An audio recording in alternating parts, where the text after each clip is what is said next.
After the Billboard charts, the next most deciding factor in a musical artist's success is probably the Grammy Awards. Did you know that the official name for the Grammys is the Gramophone Awards? That their name comes from the shape of the trophy? That there are special honors given to those the committee thinks went above and beyond? If not, this is the video for you. But before we begin, I want to give a warm welcome to anyone who's new to my channel. Here at From Laura's Perspective, I post a new video essay at least once a week on a different topic, whether that be music, film, television, theater, literature, food, drink, social issues, current events, and much more. If that's the kind of channel you're looking for, mine's the channel for you. So smash that subscribe button and ding the notification bell so your phone goes off every time I have something to say in a new video. But for now, let's get down to discussing how the Grammy Awards came to be and why they're such a big deal. So how exactly did the Grammys come to be?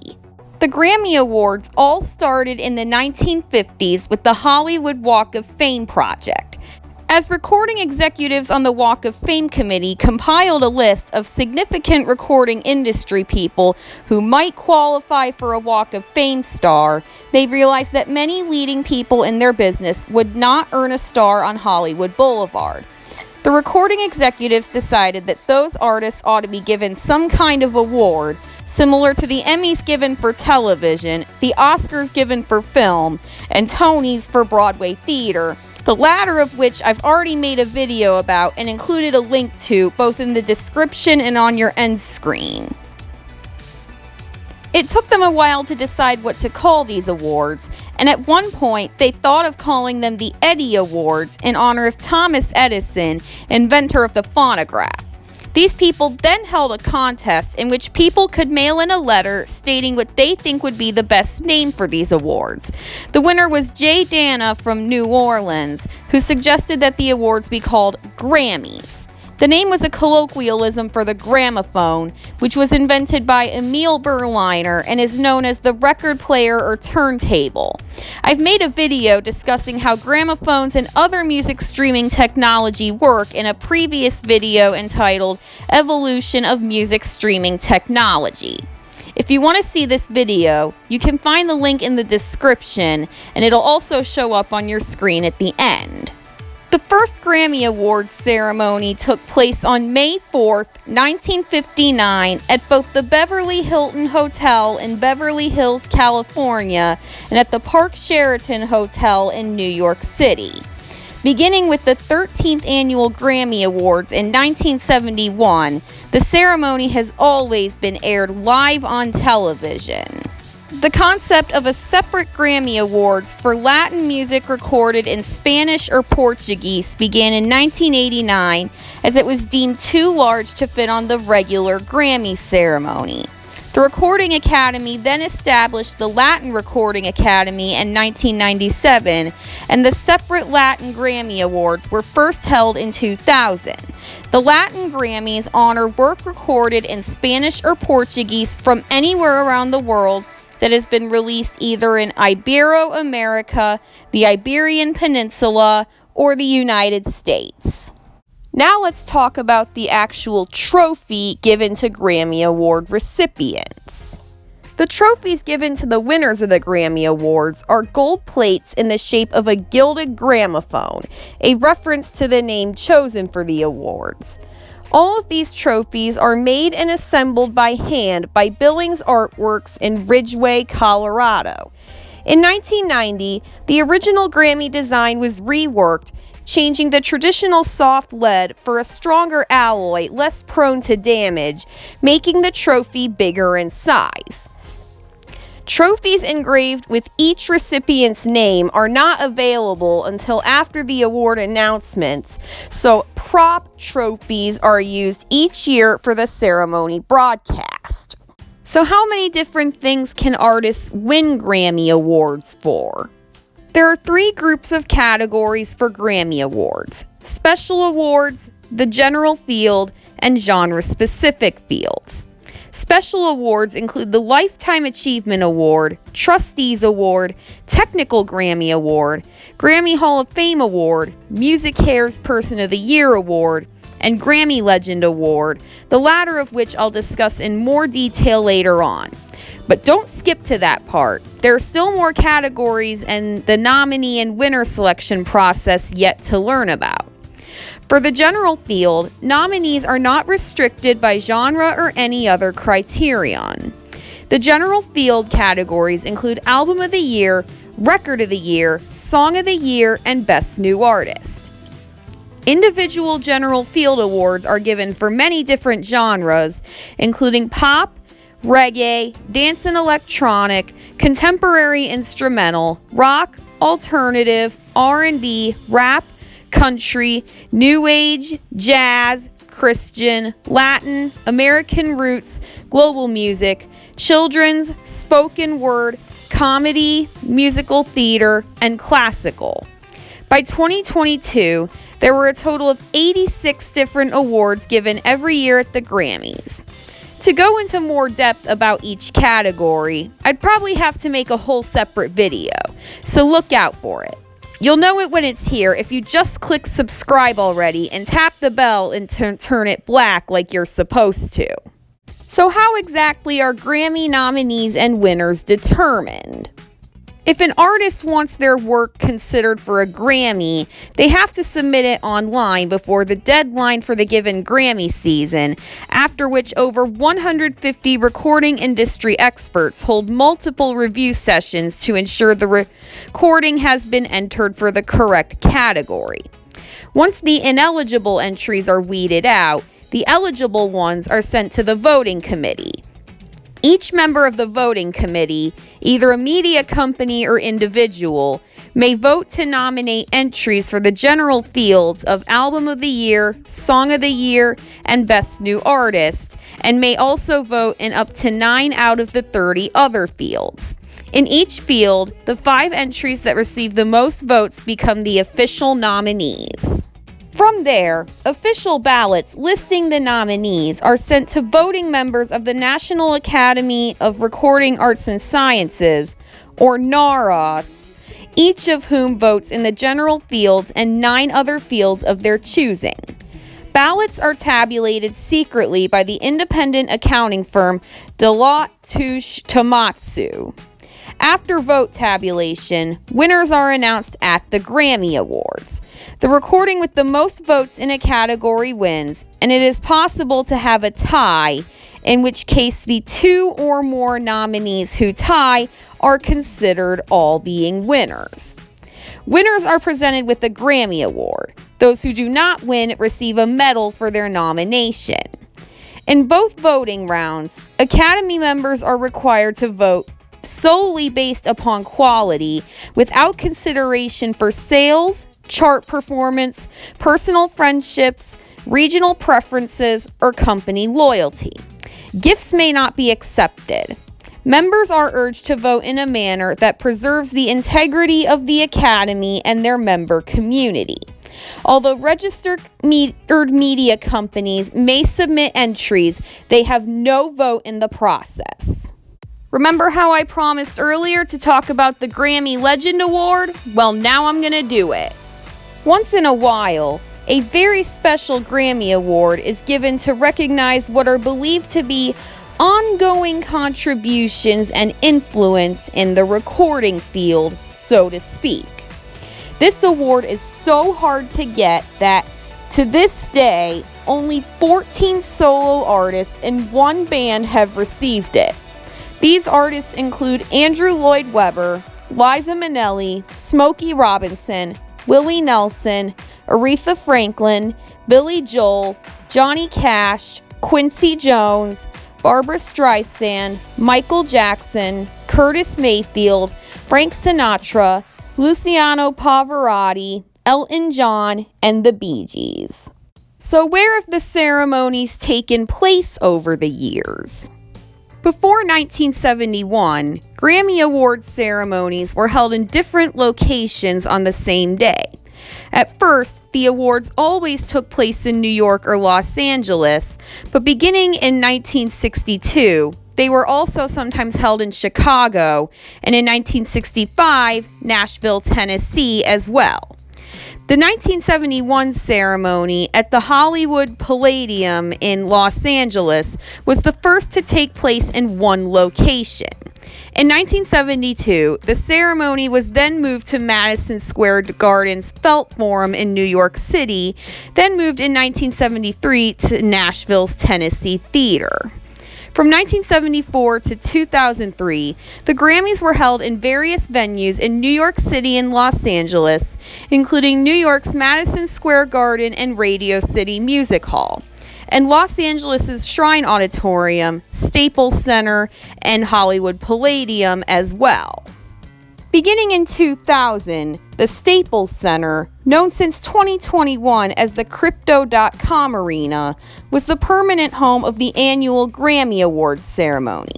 In fact, across the street from the Crypto.com Arena is a Grammy Awards museum dedicated to preserving and telling the story of the Grammy Awards. Unfortunately, now it's time to talk about some of the backlash the Grammy Awards have received. Like any major award, the public has scrutinized the Grammy Awards and found many things wrong with them. The first of these is commercialism. Maynard James Keenan, lead singer of progressive rock band Tool, did not attend the Grammy Awards ceremony to receive an award, explaining that, "I think the Grammys are nothing more than some gigantic promotional machine for the music industry. They cater to a low intellect and they feed the masses. They don't honor the arts or the artist for what he created. It's the music business celebrating itself. That's basically what it's all about."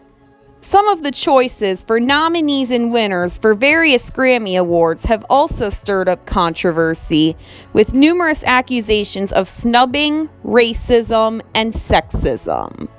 In a 2017 interview, Canadian artist Drake accused the awards of seeing him only as a rapper and not as a pop music artist due to his previous work and heritage.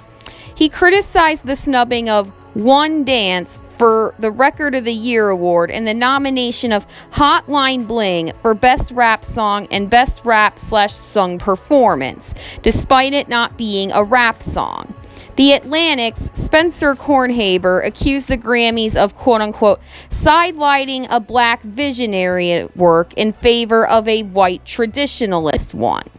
Frank Ocean was also very vocal about boycotting the same Grammy Awards and did not submit his album Blonde for award consideration as a form of protest. The Grammys were also criticized after the 59th annual Grammy Awards when Adele's 25 won Album of the Year over Beyoncé's album Lemonade, which many music publications believed should have won the award. Steve Knopper of Rolling Stone magazine believed that she lost due to the Grammy voters being all white males and as well as for her pro-black performance during the Super Bowl 50 halftime show. USA Today also criticized Beyoncé's loss, stating that black artists have struggled to win Album of the Year, a statement that is more than true. They also felt 25 won only due to the album's record-breaking sales rather than having cultural significance and the large impact that Lemonade had in 2016. Adele even said herself that Lemonade should have won over her for Album of the Year, stating in her acceptance speech, "I can't possibly accept this award, and I'm very humbled and I'm very grateful and gracious. But the artist of my life is Beyoncé. The Lemonade album is just so monumental. Beyoncé, it's so monumental and so well thought out and so beautiful and soul-bearing, and we all got to see another side of you that you don't always let us see. And we appreciate that. And all us artists here adore you. You are our light." The Grammys have also been criticized for their treatment of female artists. Notably, at the 60th Annual Grammy Awards in 2018, New Zealand singer Lorde made headlines after turning down an offer to perform at the ceremony. She suggested that she was invited to perform alongside several artists in a tribute to Tom Petty, but was refused a solo slot, despite being nominated for the Album of the Year award, and stated that each male nominee was also allowed a solo performance. Lorde's mother, Sonia Yelick, also criticized the Grammys, pointing out an article that only 9% of the nominees at the previous 6 Grammy ceremonies were women. After the 60th ceremony, several media outlets reported that the ceremony had failed women, specifically pointing to the most nominated female artist, SZA, who failed to win in any of her 5 nominated categories, and to the Best Pop Solo Performance category, which included 4 female nominees but was won by Ed Sheeran. Neil Portnow, president of the Recording Academy, sparked controversy after stating in an interview that female artists supposedly needed to step up in order to win awards. Portnow's comments were criticized by many female artists, including Pink, Katy Perry, Vanessa Carlton, Sheryl Crow, Iggy Azalea, Halsey, and Charli XCX, who could see a very clear double standard in this comment and how they felt they had to work twice as hard to get half the recognition male artists do at the Grammys and in the music industry in general. They also spread the hashtag GrammySoMale to trend on social media, similar to the recent hashtag OscarsSoWhite. Before the 61st Annual Grammy Awards in 2019, singer Ariana Grande decided not to perform or attend that year's ceremony over a disagreement about the song choices for her performance. An anonymous source told Variety magazine that Grande felt insulted when producers refused to let the singer perform her latest single, 7 Rings. They offered to compromise by having her perform the song as part of a medley, but the condition that the producers choose the second song led Grande to withdraw from the show. The source said that the same stipulations were not imposed on other performers. Grande later accused Grammy producer Ken Ehrlich of lying about why she dropped out of the show. Ehrlich had said that Grande felt it was too late for her to pull something together. Grande responded, "I can pull together a performance overnight, and you know that, Ken. It was when my creativity and self-expression was stifled by you that I decided not to attend. I hope the show is exactly what you want it to be and more." Despite the controversy, Grande won for Best Pop Vocal Album and in 2020 performed at the 62nd Annual Grammy Awards when nominated for 5 awards, including Album of the Year, but didn't win any of them. Despite past controversies, female artists dominated the 63rd Annual Grammy Awards, with the Big 4 awards being awarded entirely to women. Moreover, women broke ground at this award ceremony by breaking numerous records. Last but not least, let's talk about the number one reason Grammys are generally so important to an artist. When the televised Grammys came into renown in 1975, a relationship between Grammy Award winners and subsequent record sales finally took off. However, it wasn't until after 1984 that Grammy recipients' records showed a substantial increase in sales. One thing that's largely to thank for this is an agreement made by NARAS and the National Association of Record Merchandisers, or NARM. Under this agreement, record labels provided stickers, posters, and other point-of-purchase material emblazoned Grammy nominee or Grammy Award winner that retailers could use to improve marketing effects. Thank you all so much for watching. It's no secret that the Grammy Awards are a pretty big deal for the music industry, just like the Oscars are for the film industry, the Tonys are for the theater industry, and the Emmys are for the television industry. But I hope that by watching these videos, you learned some things you didn't already know about the Grammys, and that knowing these things might change the way you think about them next time you watch the ceremony on television, or even think or talk about the Grammys.